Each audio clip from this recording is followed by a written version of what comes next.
Hi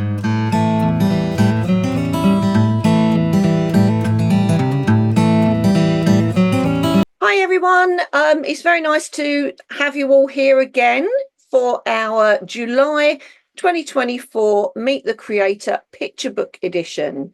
And I've got an absolutely amazing book to share with you today, and I'm really excited to be talking about it with the author. So we're going to be talking today to Joelle Retner about Marley's Pride. So welcome indeed, Joelle. And I know you're a little bit away from us. So just to explain to those that are listening or watching, you're not in the UK, are you, Joelle? No, I'm not. Thank you, Bev, for having me. I really appreciate it. I am in the United States. I live in Maryland, which is on the East Coast. We're about an hour and a half from Washington, D.C. Lovely. Okay. So would you mind at all sharing a couple of pages of reading with us? That would be absolutely wonderful. Absolutely, I would love to. Marley's Pride, written by Joelle Retner, illustrated by Deanne Wiley. It's the first day of June, and our house is bursting with excitement. Happy Pride, Marley, Zaza sings as they tap, clap, and snap their way up and down the halls. My grandparent loves Pride Month. The parades, the rainbow themed brunches, the drag story times, they just can't get enough. But not me. When I think of the crowds and the loud noise, my tummy feels squirmy and my chest feels tight. It's like someone is squeezing me so hard that I can't breathe. Every year, when June comes around, Zaza starts raving about the parade. All of our friends will be there. I can't wait to see who's performing. It's going to be so much fun. And every year, I find a reason not to go. Excellent. That gives us a really good flavour to start off with. So am I right in saying this is your debut picture book, Joelle? Yes, this is my very, very first traditionally published picture book. Well, I have to say, for a debut, my goodness, it is just amazing. And I absolutely loved it. Absolutely loved it. So Thank I you. do have to ask, what is a bit of a cliched question nowadays, but what prompted you to write this amazing, sensitive story?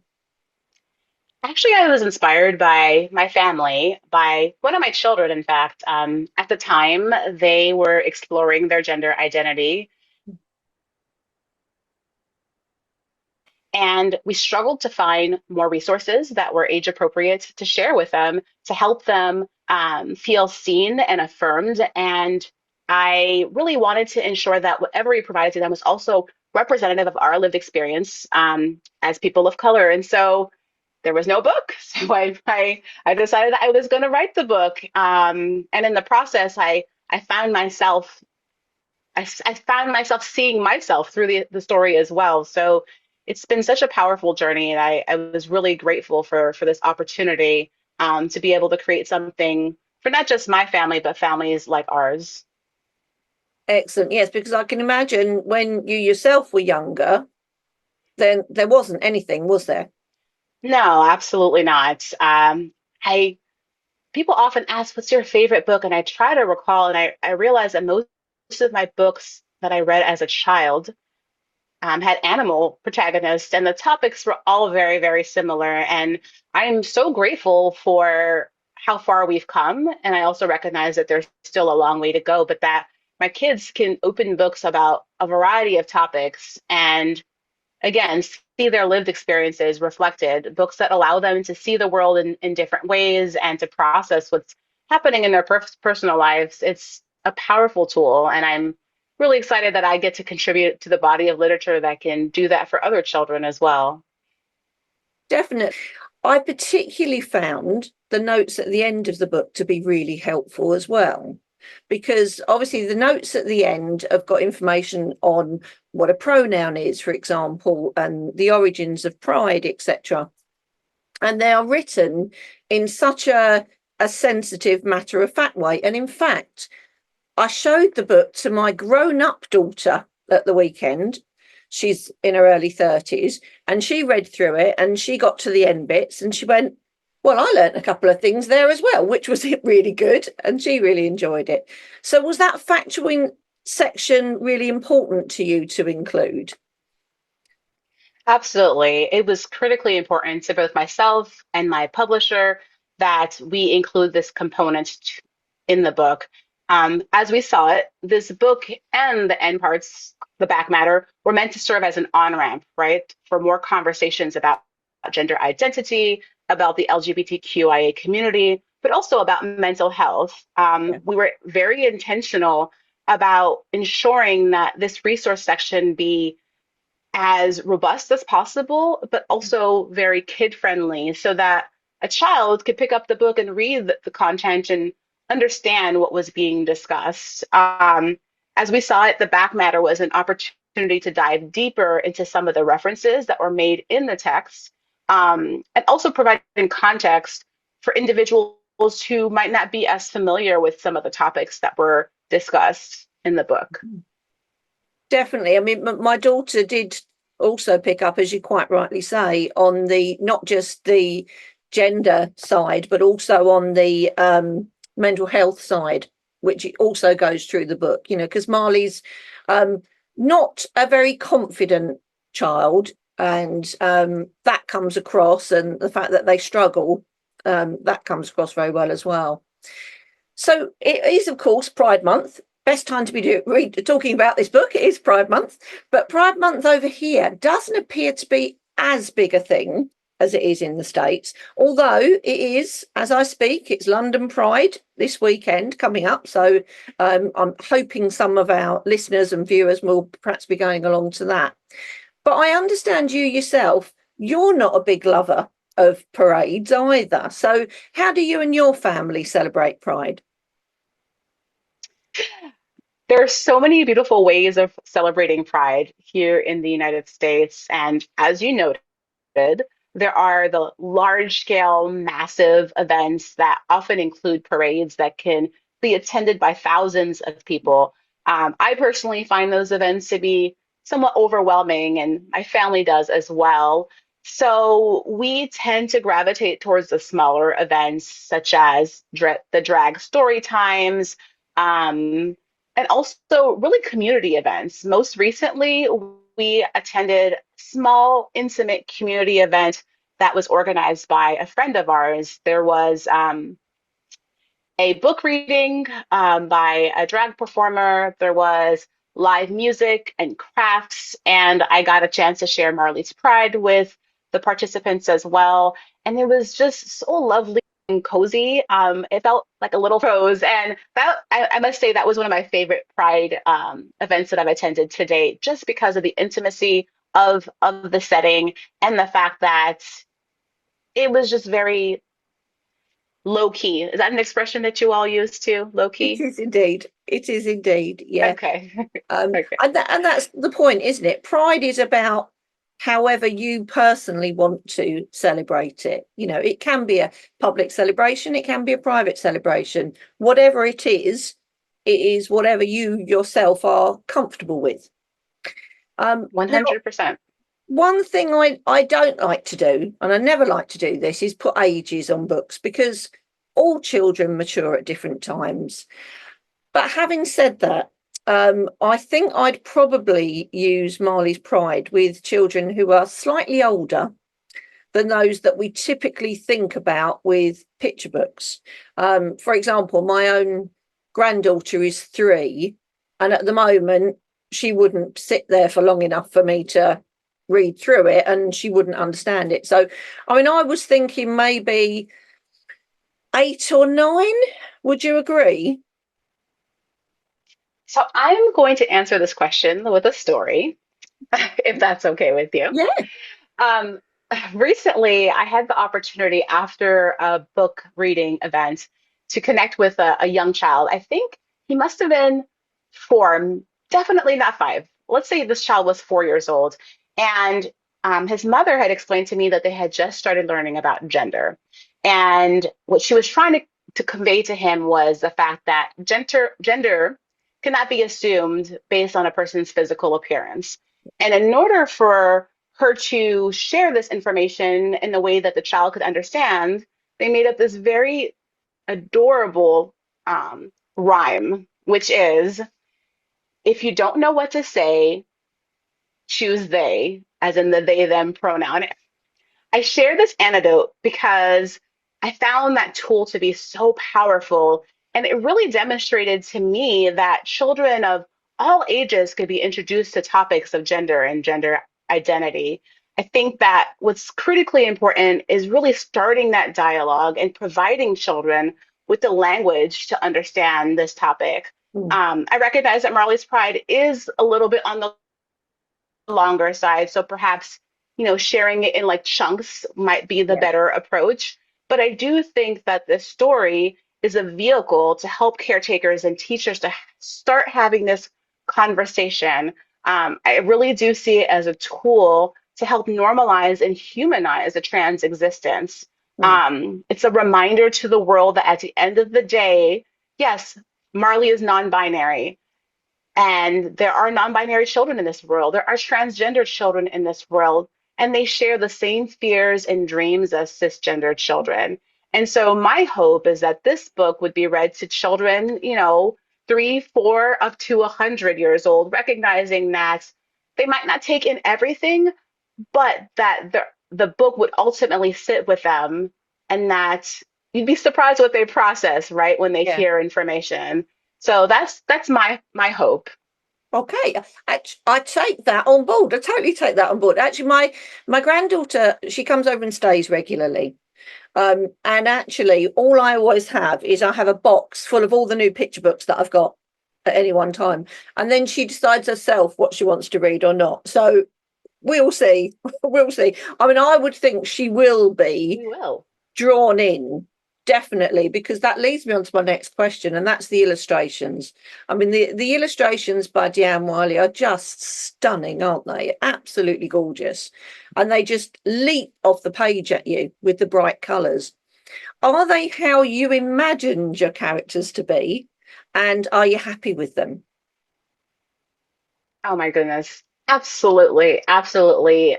Deanne did such a phenomenal job of capturing the essence of this book. And when I envisioned the characters in my head, my dream of what they would look like paled in comparison to what she was able to create.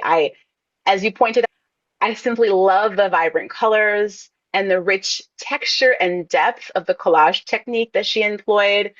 I mean, her illustrations truly brought this story to life, and I couldn't be more pleased with the outcome. They do. They just absolutely jump out at you, don't they? And what I loved about them as well was that they're so detailed, even down to the details on Mhm. people's faces. I mean, it seems like you're Yeah. a dream pairing, the two of you, because the words and the pictures just go so well together. So, have I you got got any very lucky. plans for a next book? Are we allowed to ask, and are you allowed to tell us what you're working on next? Well, you're allowed to ask, but I'm not allowed to say anything. I do have another project that's in the works, and wow, I'm so excited about this project as well. I can't wait for it to be announced. And until then, I can't say much more, but be on the lookout. I do have another book that will come out in the next few years. We Excellent. know how publishing goes. It Well, takes time. we'll certainly keep that in our memories and keep an eye out there. I've got to say, I get sent a lot of picture books because I do lots of reviewing, and I don't mind admitting that lots of them do get given away. You can only keep so many, and I give lots to schools, and obviously the granddaughter pinches quite a few, but there is no way Marley's Pride is going anywhere. It is staying on my shelves because I just found it such a wonderful story and a sensitive story and an important story. And it's one that needs to be, in my opinion, in every primary school in the land because it is just a triumph. And Oh, that Bev. sounds gushing, but I can assure you it is definitely very sincerely meant, because I was blown away by it, absolutely blown away by it. So we will indeed be watching very carefully to see what you come up with next. We will be very Thank interested. you. And well, I suppose I should finish by saying Happy Pride, because still going on at the moment. Thank you. Thank you so much. I appreciate that. And thank you for the kind words. I really am truly humbled, and it means so very much that the book has been making an impact. And ultimately that was really my goal. And to hear that, it leaves me speechless. So thank you. You're very welcome. You're very welcome.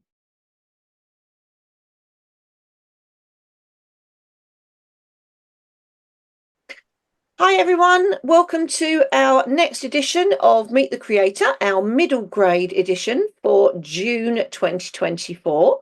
And I'm very chuffed to be interviewing today Alistair Chisholm about his absolutely fab dystopian novel, which is called Reek. So thank you very much for coming along, Alistair, and welcome. Thank you very much for having me. It's great to be here. It's absolutely wonderful. And if everybody's the same as myself, you'll all be looking at the bookshelf behind Alistair. I mean, come on, what a backdrop. That is absolutely wonderful. I've got real bookshelf envy, it has to be said. I really have. We normally start these off with a little bit of a reading from the author. Is that okay with you, Alistair? Absolutely, yes. Yeah. So I've got my book here. This is Reek. It's from Barrington Stoke, and they do easy read, easily accessible reading books. And it is a story set in a world where the world has become poisoned. Nobody can breathe the air, and the only way we can survive is to buy our air from one company and one person who runs that company, who is basically the only person who knows how to fix the air. And it's a story about Sparrow, who is a girl who's looking after her family, and she is coming back to a friend of hers called Miriam in this chapter. And this is about halfway through the book. She's got this very interesting friend, Miriam, who is an inventor who is inventing all sorts of clever things. But while Sparrow's been trying them out, she comes back to find that the place is on fire. And this chapter is from chapter 7, and this is Fire. Miriam! The warehouse roof is on fire, long orange flames leaping into the night. The heat's incredible, and the junkyard's burning as well, all the electrics sparking blue, and the air feels dirty. I push past the crowd, race to the door, and heave at it. Miriam! I look back, but no one else is helping. They're just staring at the fire, pointing as old toasters explode in the heat. I growl. There's no choice. I check the seal of my mask and force my way into the smoke inside. It's dark. The heat squeezes me like a fist, and piles of equipment are burning. But Miriam's corner is still untouched by the blaze. I check the caravan, and there she is, lying half out of the airlock, not moving. One hand is clutching an envelope. There's blood on her head, and she's pale, but at least her mask is on. Mir, wake up, I shout. Nothing. I get my hands under her armpits and heave. Well, Miriam's a big woman, and I'm a sparrow. I drag her about 6 inches before collapsing. Wake up, Mir. I slap her face. She groans. Come on, I scream. Miriam takes long, shuddering breaths and opens her eyes and looks around, shocked. I help her to her feet. The smoke's thicker now. We stumble away, but then Miriam stops. Wait, she says. She totters back and grabs the envelope, and then together we stagger into the night air. My eyes are streaming as we collapse to the ground. I'm worried about the blood on her head. Are you okay? I ask, panting. What happened? Outside, she mutters. What? She coughs and tries again. The fire started outside. Suddenly, she reaches up and grabs me. You have to get this to him. What? Who? I ask. Axel, she says, and shoves the envelope at me. You have to deliver this to Axel Brody. I gape at her. Miriam, you're not well. I said, you need a hospital. Listen to me. Her voice is fierce. She drags me towards her and hisses in my ear. I'm sorry. I thought there'd be more time, but I have a job for you. And she tells me the plan. I can't tell if she's crazy, but Miriam doesn't sound crazy. And at the end, she makes me hold up Sam and she presents her face to his screen to confirm the order. Sam pings and says to me, new job available. Accept, yes, no? My mind is reeling. Axel Brody owns the world. You can't book a delivery to his home. This is crazy. Accept, yes, no? Sam asks me again. Miriam watches me. Yes, accept, I say at last. Miriam sags. Jamie can help, she murmurs. Then her eyes flutter, and she falls back. So, I am so glad you chose to read that bit because Miriam is, of course, my favourite character. of course, Of course, she's awesome. she is just amazing. She's just full of the sort of vim and vigor that I would hope we would all have as we grow slightly more mature. Not that any of us are already, of course. Um, I so do my best not to be mature, really. yeah, try not to. Try not to. So although it's set in a dystopian future, Reek does indeed seem all too plausible when you're reading through it.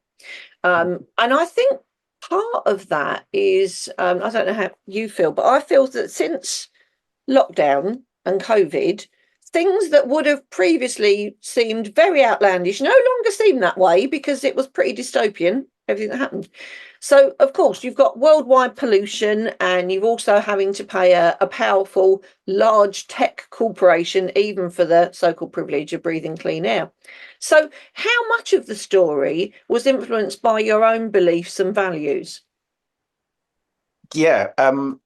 So almost all the stories that I do are driven in some way by the things that I believe and the issues that I think are facing us today and the things that we're all trying to deal with.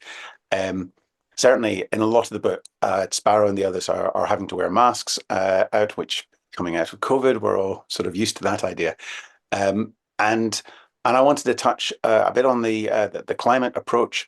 For me, it wasn't so much about climate change, but just the way in which we deal with disasters like that. The book starts with a sort of very quick introduction to what happened, and it's basically everybody rather ignoring the problem until it becomes so urgent that we have to do something drastic. And then, yeah, exactly, yeah. So it's not an unfamiliar scenario. And then I was thinking during COVID and lockdown, there were so many people who we realized were actually fundamental to the way in which our society works. There's people like nurses, but also people like just delivery people and things like that. We really only could survive because of them, but we still don't actually treat them properly, and we still regard them as somehow not important. And so in this book, we've got Sparrow, who's had to drop out of school to look after her family. And she is actually one of these couriers. She's delivering parcels and working all the hours that she can just to try and scrape by with absolutely no power over her own world and her own environment. And that was a very important thing for me because it does sometimes feel like power is being grouped together into bigger and bigger chunks controlled by fewer and fewer people, um and the rest of us are sort of left with a feeling like we don't have power. And in this book I wanted to explore that idea. What if somebody could actually control whether or not you were allowed to breathe, and then what we could do to break ourselves free of that. Well, Sparrow she's a fantastic character, absolutely fantastic. She's intrepid, she's fierce, and as you say, working very hard to support her family. I was really happy that Sparrow is a girl because perhaps classically we tend to think of the people that are out there supporting their family as male. I'm not going to comment on whether that's right or not, but classically, was there a particular reason why you chose to make Sparrow female, or did she just come to you as the character fully formed sort of thing? There's a little bit of both. Usually, once I have a character in my head, they're locked in. I can just feel them. I can see them, and they're absolutely real. I think because on the one end of the spectrum, you've got Axel Brody, who's one man who controls the company. Um, the in terms of the sort of traditional social power dynamics, a girl is really sort of very low down in that pecking order. So to a certain extent, I did want somebody who traditionally, societally, we would not consider important, and that was why Sparrow was a girl. But honestly, once I imagined Sparrow, and once I sort of got her in my head, she was always going to be the main character. She's so amazing. She's kick-ass, really. She's fantastic. I love her. Sure is. She certainly is. She is absolutely amazing. And obviously, this is by no means your first book. And I do have to give a shout out to Adam 2 and the Dragonstorm series, both of which I love. You know, Fantastic. book about dragons. What can you not love? Absolutely. Um, and your books do tend to be like mainly fantasy sci-fi. Is that the genre you grew up reading? And do you read that sort of book as an adult? Yeah, yes. When I was growing up, sci-fi was a really big genre. Actually, it's not so much these days in children's books, but when I was growing up, it was everywhere. And there were writers like Diane Wynne Jones wrote a lot of obviously fantasy, but also science fiction. Nicholas Fisk wrote great stuff. You had all sorts of amazing stuff, and some of the old school writers were still pushing books out, like Isaac Asimov and Heinlein and people like that.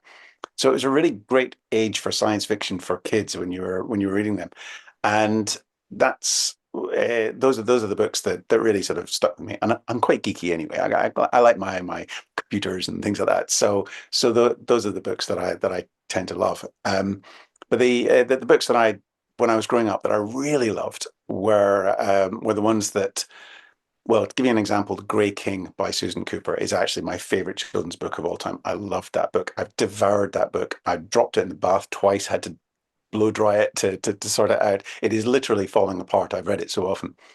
And the thing I loved about that, it's a fantasy novel. It's got magic, it's got adventure, it's got excitement. It's great. But it's all about people and their relationships between them. The magic is there, but it's about the friendships, it's about the hostilities between groups, it's about misunderstandings, and it was the book that really made me understand that stories, the ones that we really keep, the stories that we absolutely love for the rest of our lives, are about people. And those are the ones that stick. So every time I'm writing a book, I do love my geeky stuff. I love writing fantasy, dragon adventures, but what I really love are the people in them and the things that they see and what they do. Well, which actually brings me on to another question I was going to ask, which was a really good setup. Thank you very much. So, Yeah. the relationships that Sparrow has with her family and her friends are, a really strong theme in the story, and they really add to it. Particularly, I think her love and her extreme protectiveness for her sister. I really enjoyed that relationship. So, are your characters modelled even partly on anyone you know? For legal reasons, absolutely not. Um, of course, when you're developing these characters, you pick up on bits. It tends to be that there's not one character who's based on one person, in my experience. It tends to be there are little moments and aspects of characters that come together in a whole. Sparrow is very protective towards her younger daughter. Sparrow's also, in a way, a bit sort of self-conscious about her own lack of education, and so she's so determined that her younger sister gets this, and what she's trying to do in a way is say, "Don't be like me," which is kind of sad because Sparrow's amazing. So bits like that, when you see the way that people have lived their lives, and then the messages that they try and pass on, and the way in which they try and help others, those were the things I was sort of trying to pull in with that. And it works. It just works so well, Great. so well.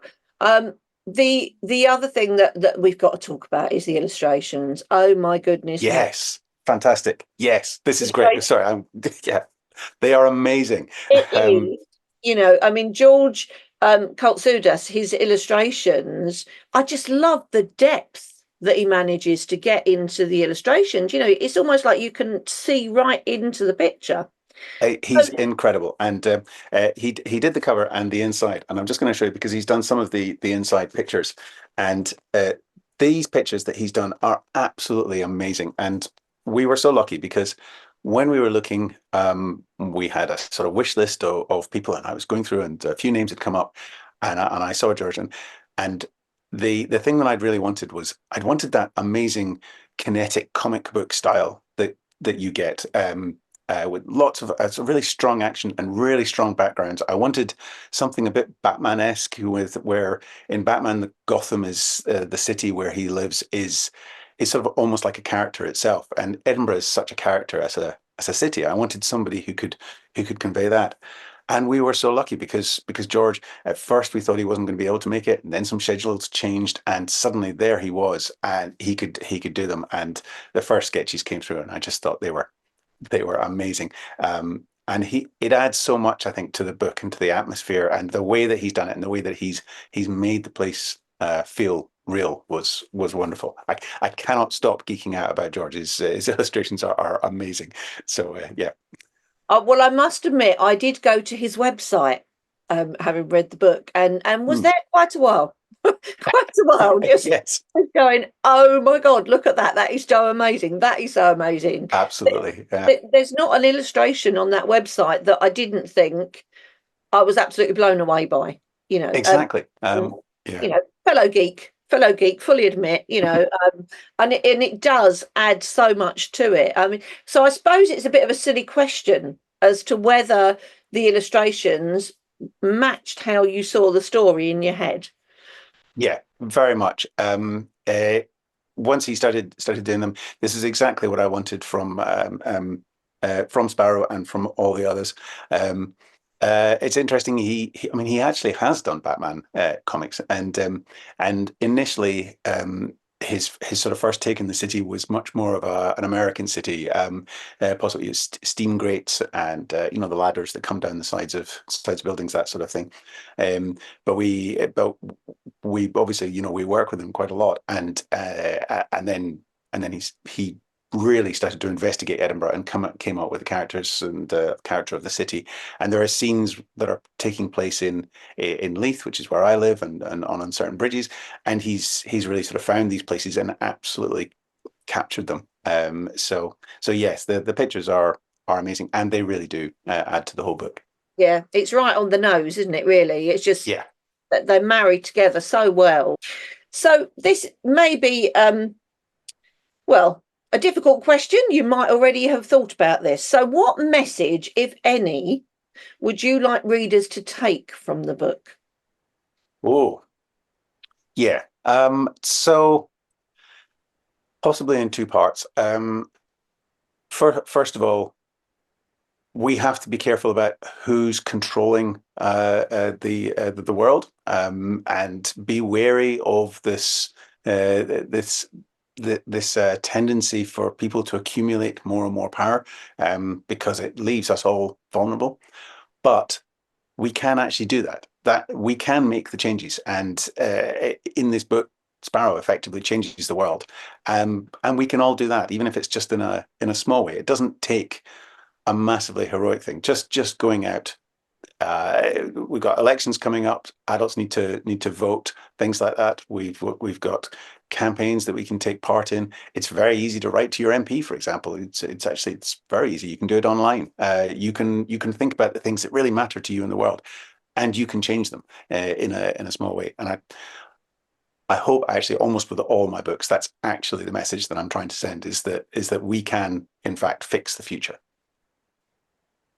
Well, you can't get a more important message than that. That's absolutely wonderful. Well, it's been absolutely lovely talking to you, Alistair. And as I say, I loved the book, absolutely loved it. I do kind of want to pinch that dragon off of your bookshelf behind you. So, keep Oh trying yes. with that. Yeah, actually, yeah. Shout out this dragon. I'll just say it again. This is my mum made this dragon. When my Dragon Storm series came out, she made me the dragon, and she quite often, this dragon comes with me on school events and things like that. And actually, while I'm shouting out to my mum, this here is Barry, and she made Barry as well. And Barry is from my very first book, which was a picture book called The Prince and the Witch and the Thief and the Bears. And Barry is a ninja frog. Well, of course he is. Of course He is. is. What else would we expect?